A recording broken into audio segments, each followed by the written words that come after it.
જીવાત્માને ભગવાનને રસ્તે જતા છેલ્લો શત્રુ માન આવે છે. માનને જીત્યા પછી સીધા ભગવાન મળે છે. હેતુ માન હોય, ઉપસવાનો હોય તો આપણી તે ક્રિયા ભક્તિ ઉત્પન્ન નહીં કરે.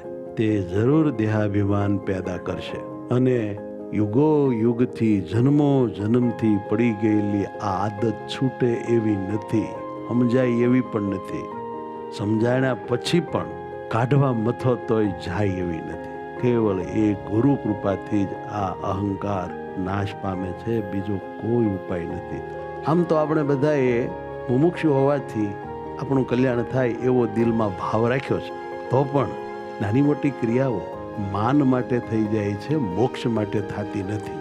એને તપાસીને જુઓ તો ખબર પડે. થોડી વાર આપણે એ વિચારી લઈએ કે આટલા વર્ષથી આપણે સત્સંગ ભજન ધ્યાન કીર્તન કરીએ છીએ તો પણ પરમાત્મા આપણને દર્શન નહીં દેતા, તો કોઈ પણ અનુભવ આપતા નથી, તો કાંઈક તો આપણામાં ખોટ છે ખરી.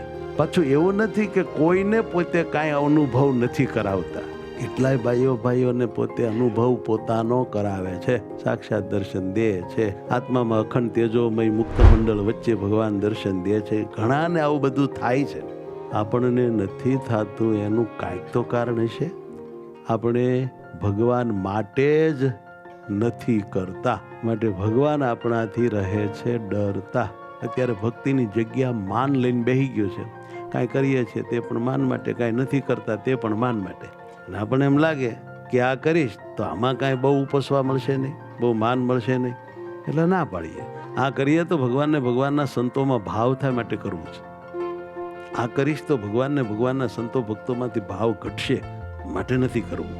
આવા કોઈ લોજિક સાથે આપણે અત્યારે જીવતા હોઈએ એવું લાગતું નથી. માટે બહુ સમજપૂર્વક ખબરદાર થઈને, ઝીણું સમજીને, સાવધ રહીને કેવળ ભગવાનને વિશે પ્રેમ થાય એને માટે આપણે તમામ ક્રિયા કરવી જોઈએ.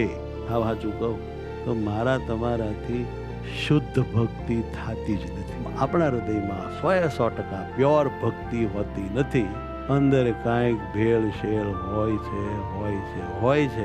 અને તમે કહેશો કે કયા આધારે કહો છો? હું એ આધારે કહું છું કે જો પ્યોર ભક્તિ હોય તો અખંડ ભગવાનને આપણા આત્મામાં પ્રગટ રહેવું પડે, દર્શન દેવા જ પડે. શુદ્ધ ભક્તિનું સ્વરૂપ છે કે તમારા વિના મારે કાંઈ જોતું જ નથી, તમે કાંઈ દેતા જ નહીં.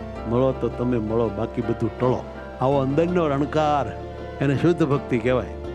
આવી આ માનની કથા છે. માટે માન જેવો કોઈ ડેન્જર અંતઃશત્રુ નથી.